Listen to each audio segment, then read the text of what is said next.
Cuando tienes un propósito claro para tu vida, nada te importa. Tú avanzas sin hacerle caso a las cosas o a las personas. En la lección de esta semana vamos a ver ejemplos de la reforma, de personas que tenían claro su propósito y de cómo impactaron al mundo. Así que comencemos este nuevo estudio a partir de ahora.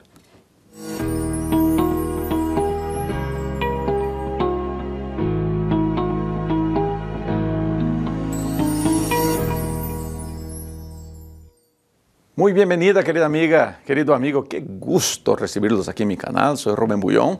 Este video es el estudio de la lección de la Escuela Sabática, lección de número 5, que trae como título Fe contra todo pronóstico. Y comenzamos siempre con la lectura del verso para memorizar. Y usted acompaña en pantalla. En mi corazón he guardado tus dichos para no pecar contra ti. Salmos 119, 11. Una de las más grandes enfermedades que existe en el mundo moderno es el deseo de complacer a las personas. En ese deseo uno le hace caso a todo mundo. Se guía por la opinión ajena, se guía por lo que dicen o dejan de decir. Los medios sociales han creado una generación de personas que se mueve por los likes, por los seguidores. Esa generación es una generación que sufre de un mal que podemos llamarlo la falta de propósito, la falta de rumbo. Cuando yo no tengo un propósito, yo no estoy navegando por los mares de la vida. Navegar es saber a dónde quiero llegar. La gran mayoría de los seres humanos no navega, sencillamente flotan y van por donde los vientos los llevan. La lección de esta semana, nosotros vamos a ver personajes de la Reforma que nunca flotaron. Ellos navegaban en contra de las mareas, en contra de las tormentas, ellos navegaban porque ellos sabían a dónde querían llegar. Ese era ese sentido de propósito, ese sentido de urgencia que ellos cargaban en su corazón. Ellos tenían una verdad muy importante que compartir, tenían algo muy grande que hacer. Y querido, cuando tú tienes un propósito, cuando tú tienes una misión, tú no le haces caso al ladrar de los perros que andan por el camino. Hay una frase que se atribuye al Don Quijote de la Mancha, pero que no está en el Don Quijote de la Mancha, que dice, que se cuenta, ¿no? Esa frase se atribuye al Don Quijote, donde Don Quijote le dice a Sancho, avancemos, si los perros ladran, quiere decir que avanzamos. Esa frase, yo estaba pesquisando sobre eso, y muchos llegan a creer que Rubén Darío, un gran escritor latinoamericano, cuñó esa frase, creó esa frase y lo atribuyeron al Don Quijote de la Mancha. Pero la verdad es esta. Uno cuando tiene propósitos, siempre alguien lo atacará. En Brasil se acostumbra decir que solamente se le tira piedra al árbol que está produciendo frutos. En Brasil, yo me acuerdo cuando trabajaba en el norte de Brasil, los niños iban y los frutos, los árboles de mangos son nativos en esa área, ¿no? Brotan así en todo lado. Y cuando los mangos se quedan bien maduritos ahí en el alto de los árboles, los niños le tiran piedra para quitar esos mangos y para saborear, ¿no? el rico sabor de un buen mango maduro. Y se creó esa expresión, solamente se le tira piedra al árbol que produce fruto. Así debería ser nuestra vida, con un propósito claro. Yo tengo una misión. Yo, Rubén, tengo una misión, tengo mi declaración de misión preparada y por eso avanzo sin hacerle caso a piedras, a críticas o insultos que puedan llegar a hacerme. Uno cuando es fiel a la palabra de Dios siempre te...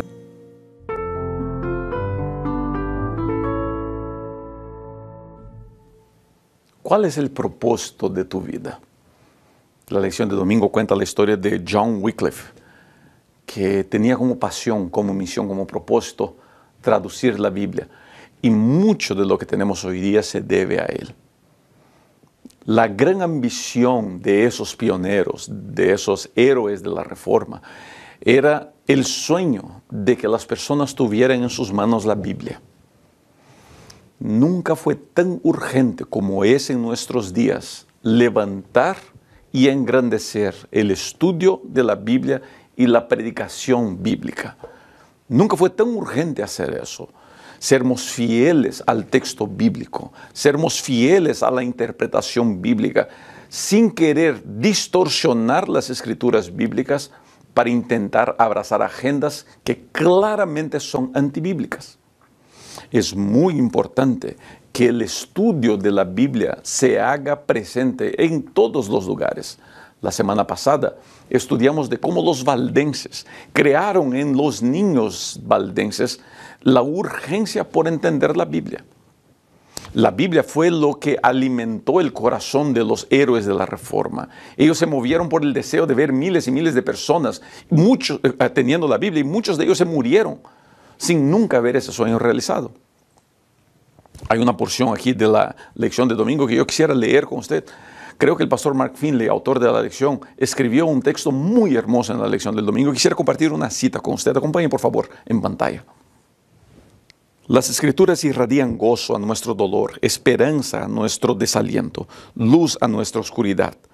Dan dirección a nuestra confusión, certeza a nuestra perplejidad, fortaleza a nuestra debilidad y sabiduría a nuestra ignorancia. Cuando meditamos en la palabra de Dios y confiamos por fe en sus promesas, el poder vivificador de Dios vigoriza todo nuestro ser, física, mental, emocional y espiritualmente. Vuelvo a repetir, querida amiga, querido amigo, tenemos que hacer urgente el estudio de la Biblia en nuestra vida. A mí me gusta mucho estudiar la Biblia con un cuaderno o con un bloque de papel al lado, donde voy tomando mis notas, donde voy escribiendo, donde las ideas van surgiendo. Si encuentro un texto que puede ser de apoyo a un concepto, a un principio, a una doctrina, le hago nota, lo subrayo. Yo comúnmente para predicar uso una tableta, un iPad, pero para mi estudio personal uso una Biblia de tapa azul. La primera Biblia grande de predicación que recibí, mi padre me la regaló y escribió una dedicatoria muy bonita y guardo esa dedicatoria en todas las Biblias que tengo. La primera Biblia de predicación que tuve fue en portugués porque vivía en Brasil en esos entonces. Hoy día mi Biblia de estudio es en español porque es el idioma con el que más trabajo en estos días, aunque el portugués todavía sigue siendo mi primer idioma. Ahora, ¿sabes qué yo quisiera pedirle a usted ahora? Es en esta lección de domingo, quisiera su consejo, quisiera su participación en este video. Para usted, ¿cuál es la mejor manera de estudiar la Biblia? O quizá usted pueda compartirnos la mejor manera de estudiar la Biblia, pero ¿cuál es la mejor manera para usted? ¿Cómo usted estudia la Biblia? Yo quisiera que escribas en los comentarios, porque las personas leen los comentarios y de las muchas ideas que pueden aparecer, podrán sacar buenas ideas. Y todos nosotros, en nuestra experiencia, en nuestra caminada con Cristo, terminamos desarrollando maneras de estudiar el libro bendito de la palabra de Dios. Y queridos, al escribir en los comentarios, escriba cómo es que usted hace, ¿está bien? No es que usted piensa que se debe hacer, no, quisiera saber qué es lo que usted hace para estudiar la Biblia. ¿Cómo le parece a usted mejor estudiar la Biblia? Pastor Rubén, ¿hay una mejor manera, una manera más correcta de estudiar la Biblia? Yo creo que no. Yo creo que lo correcto es estudiar la Biblia. ¿Cómo vas a estudiar la Biblia? Hay muchas maneras. Por ejemplo, el folleto de la lección de la escuela sabática es una manera de estudiar la Biblia. Otra manera de estudiar la Biblia es con una guía de grupos pequeños, una guía de estudios bíblicos. Una otra manera muy común de estudiar la Biblia es hacer el año bíblico leyendo al mismo tiempo la serie del conflicto de los siglos, que son los 5 libros de Ellen G. White que cuentan la historia de la humanidad. Esa es una muy buena manera de hacer el año bíblico. Hay muchas maneras. Leer la Biblia con una concordancia bíblica o con un comentario bíblico. Todo eso nos ayuda a tener una mejor visión. Y para usted, ¿cuál es su consejo? ¿Cómo usted estudia la Biblia y cómo usted sugiere que las personas estudien la Biblia?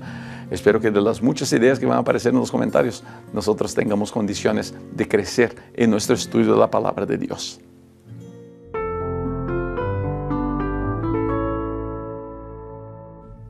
William Tyndale es otro de los héroes de la Reforma.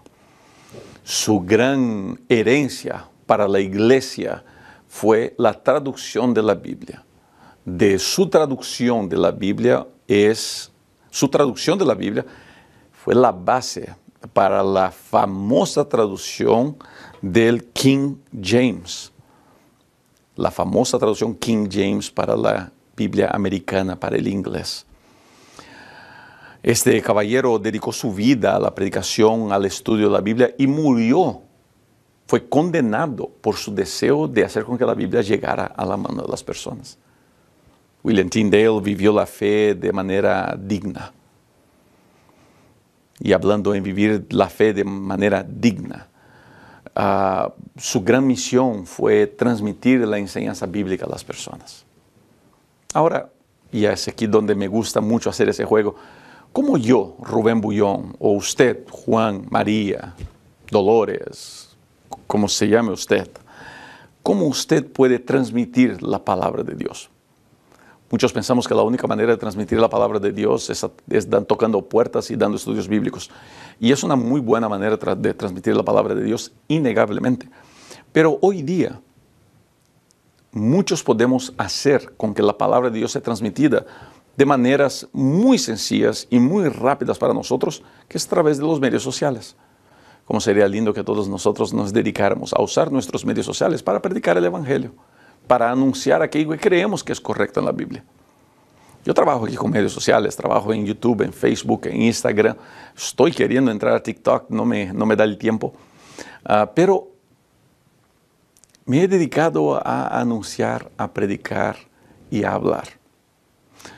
En los, voy a decir, 10 años que trabajo con medios sociales, he conocido un sinfín de amigos y gente linda que me apoya, que ora por mí. Y a usted que saca tiempo de orar por mí, no tiene idea de cuánto se lo agradezco por eso. Pero en esa jornada toda he encontrado gente que no está de acuerdo conmigo, que piensa que yo estoy muy equivocado. Y quiero imaginar que en su honestidad y en su sinceridad piensan que ofenderme o atacarme a mí o a mi familia sea la mejor manera de hacerlo, ¿no? En lo personal estoy en desacuerdo con eso, pero cada uno tiene el derecho de hacer lo que quiera. Pero interesante es que durante esta jornada he encontrado gente que está en desacuerdo conmigo y yo en desacuerdo con ellos y tenemos una buena relación y nos llevamos bien y respetamos nuestras discordancias. Y hay una cosa que admiro mucho en esas personas, es que su misión no es atacar A, B o C. Ellos tienen claro que su misión es predicar el Evangelio. Desde su perspectiva, desde su entendimiento, sin preocuparse si yo o cualquier otro está de acuerdo o en desacuerdo con ellos. Ellos creen de esa manera y lo predican. Y yo admiro mucho eso. Admiro mucho el deseo de anunciar la verdad que yo la entiendo correcta. Yo no voy a estar de acuerdo con mi esposa 100% o con mis hijas 100%. No necesito estar de acuerdo con usted todo el tiempo para juntos predicarnos el mismo Dios, el mismo Cristo y la misma salvación. Este caballero, William Tyndale, se dedicó a la predicación del Evangelio y a la traducción de la Biblia. Y quiero leer una porción de la lección que me llamó mucho la atención y muestra todo lo que este caballero logró hacer porque tenía un propósito claro para su vida. Acompañe en pantalla. A los 4 años de su muerte se publicaron 4 traducciones inglesas de la Biblia. En 1611 se imprimió la versión bíblica del rey Jacobo, o en inglés King James, basada en gran medida en la obra de Tyndale. Los 54 eruditos que elaboraron la obra se basaron mayormente en la anterior traducción inglesa de Tyndale. Una estimación sugiere que el Antiguo Testamento de la Biblia King James de 1611 es un 76% traducción de Tyndale y el Nuevo Testamento es un 83%. En 2011, la versión King James celebró.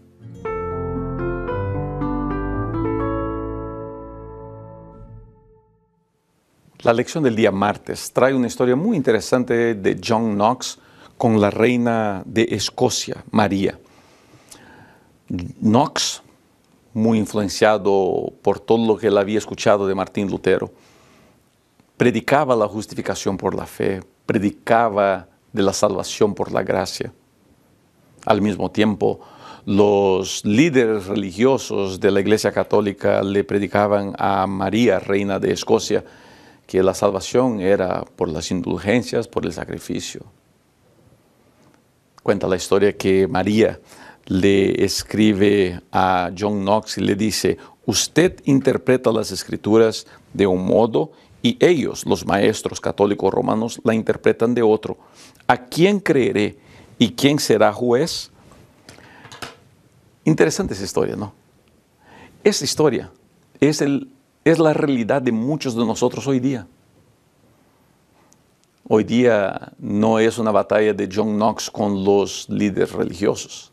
Hoy día es una batalla en las redes sociales, donde el pastor A dice A, el pastor B dice B, el pastor C dice C. Y uno pues termina creyéndole al pastor que le cae mejor, lo que puede llegar a ser un error. Una de las cosas muy interesantes que pasó en la época de los reformadores es que todos ellos entendían, uno, la importancia del estudio de la Biblia. Y creo que eso es donde en ese punto estamos fallando y fallando mucho. No le estamos dando atención al estudio de la Biblia como lo deberíamos dar. Está mucho más fácil acompañar mensajes en internet y pensamos que porque el pastor me cae bien y dijo determinada cosa, debe de entonces ser verdad. No, jamás acepte algo sin confrontarlo con la palabra de Dios. Y siéntase libre en estar en desacuerdo. Yo siempre digo eso. Yo no tengo problema con gente en desacuerdo conmigo. De verdad no tengo. Si usted piensa que lo que yo predico está mal, mi querido, no hay ningún problema. Esa es una responsabilidad y un derecho suyo. Confronte mi enseñanza con la palabra de Dios. Y si piensa que estoy equivocado, pues no siga mi enseñanza. Así es la vida, así de sencillo. Mucha gente me dice: pastor, es que usted tiene que escuchar el sermón de fulano de tal. Yo no estoy de acuerdo con fulano de tal. ¿Por qué voy a escuchar su enseñanza? Al confrontarlo con la Biblia, veo que está equivocado. Entonces, si veo que está equivocado, pues yo no lo voy a seguir. No puedo seguir a alguien que yo creo que está equivocado. ¿Se da cuenta de eso? Y el consejo de John Knox a María, la reina de Escocia, es muy interesante y voy a poner en pantalla para que usted pueda acompañar. Acompañe, por favor. Debe creer en Dios, que habla con sencillez en su palabra, y más de lo que la palabra le enseña, no debe creer ni a unos ni a otros.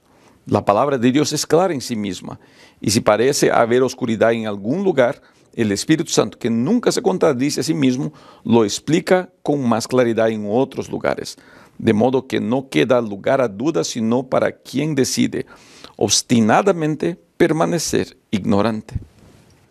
Y es aquí donde está el secreto de John Knox y de todos los reformadores. No era solamente estudiar la Biblia, era estudiar la Biblia permitiendo que el Espíritu Santo los guiara. Cuando yo voy a la Biblia para probar mis puntos, yo estoy cometiendo un equívoco. Yo necesito ir a la Biblia con el corazón abierto a la posibilidad de que yo y mis puntos estemos equivocados. Yo tengo que tener esa habilidad. De otra manera, yo no estoy pidiendo que el Espíritu me guíe, yo estoy pidiendo que el Espíritu me confirme. La Biblia jamás me va a dar validación, la Biblia me va a dar revelación, me va a confrontar con mis fallas, con mis errores. Por eso es muy importante estudiarnos la Biblia, siempre pidiéndole al Espíritu Santo: guíame por este estudio. Yo recibo algunos mensajes de personas que me dicen: pastor, ¿por qué no ora antes de comenzar su estudio aquí en la internet? Yo oro cuando estudio, yo oro antes de comenzar a grabar. Y siempre le pido la guía de Dios para hablar y decir. Y después de estudiar bastante, yo estudio mucho, me dedico al estudio, es algo que es parte de mi vida y de mi actividad como líder de la Iglesia Adventista. Y entonces me siento aquí para presentar, seguro de lo que estudié, pero siempre pidiéndole al Espíritu que me dé las.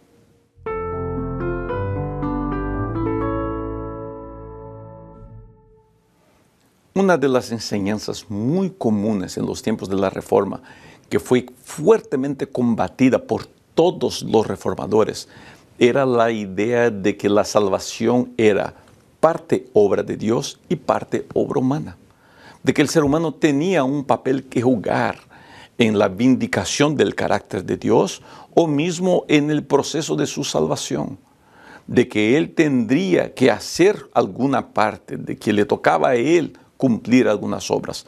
Y todos los reformadores, todos fueron en contra a esa idea.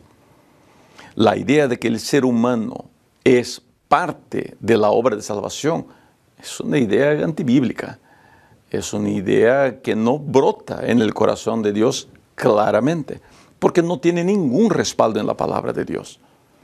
Lo que la Biblia sí enseña es que la salvación es única y exclusivamente por la gracia, sin ninguna participación del ser humano más que aceptarla. Y algunos llegan a decir incluso que no es el hecho de aceptarla, sí el hecho de no rechazarla. Bueno, esa ya es una discusión filosófica mucho más larga que no tengo condiciones de hacerla aquí en este estudio de la lección. Pero yo prefiero creer de que la actuación del ser humano en el proceso de salvación es aceptar la salvación, es aceptar a Cristo como su Salvador personal. Ahora, ¿quiere decir eso que no importa lo que yo haga? Y obviamente no. Queridos, voy a decirles una vez más,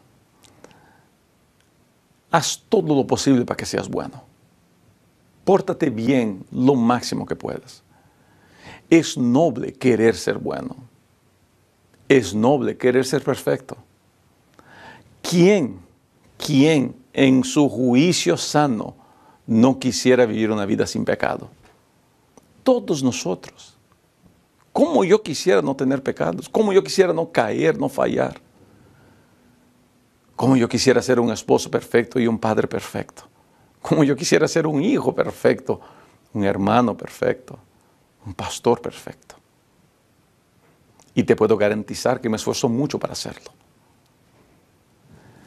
Pero yo sé, y no porque Dios no me pueda hacer perfecto, y sí porque mi humanidad lucha en contra de todo lo que es divino. El apóstol Pablo llama a eso del pecado que mora en mí. El deseo de hacer lo que es malo. Yo quiero hacer lo que es bueno, pero no puedo. Como si alguien en mí me llevara a hacer lo que es malo. Y los reformadores entendieron ese concepto. El concepto de que todo es por la gracia. Todo es por Cristo. Pero queridos, valdría mucho la pena que nosotros por lo menos dialoguemos de este tema. Si todo es gracia, entonces ¿cuál es el lugar de las obras? Las obras, y al estudiar la Biblia, yo me convenzo más y más de eso. Las obras no son un objetivo en sí. Las obras son una consecuencia de alcanzar algunos objetivos. ¿Cuál debería ser el objetivo del cristiano? ¿Cuál debería ser el objetivo, la gran ambición del seguidor de Cristo? Y según la palabra de Dios, en especial en Juan capítulo 15, permanecer en Cristo. Más permanezco en Él, más semejante a Él. Si yo pudiera estar en Cristo 24/7, no existiría pecado en mí. Si yo tuviese la capacidad de permanecer en Cristo todos los días, todos los momentos, horas, minutos, segundos, de seguro no habría pecado en mí.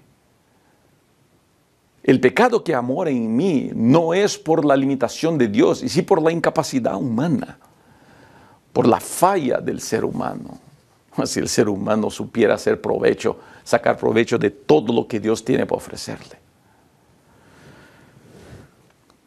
Las buenas obras no pueden ser un objetivo. Yo no vivo para cumplir buenas obras. Yo vivo para estar en comunión con Dios. Y mientras más en comunión con Dios y más sirviendo a Dios, más obras veré en mi vida. En otras palabras, las obras son una consecuencia de estar en Cristo. Algo que brota naturalmente en mí. Yo no sé cuándo dejé de ser grosero para ser amable, pero yo sé que ahora en Cristo soy una persona amable. es esa idea, es ese concepto que nos ayuda a entender que la gracia no es un libertinaje, la gracia no es un permiso para hacer lo que se me antoja, la gracia no es una manera de burlarme de la santidad de Dios. La gracia más que todo es la gran bendición y el gran regalo que el ser humano puede recibir. Permítame leer una cita del espíritu de profecía que se encuentra en la lección de la escuela sabática y usted puede acompañar eso en pantalla. Cristo fue tratado como nosotros merecemos para que nosotros pudiésemos ser tratados como Él merece. Fue condenado por causa de nuestros pecados en los que no habría participado, con el fin de que nosotros pudiéramos ser justificados por medio de su justicia, en la cual no habíamos participado. Él sufrió la muerte que era nuestra, para que pudiéramos recibir la vida que era suya. El deseado de todas las gentes, página 17. Yo puedo ser perfecto en Cristo. Pero mi perfección en Cristo no es una cuestión de no pecar. Mi perfección en Cristo es una cuestión de aceptar lo que Él tiene para mí, lo que Él.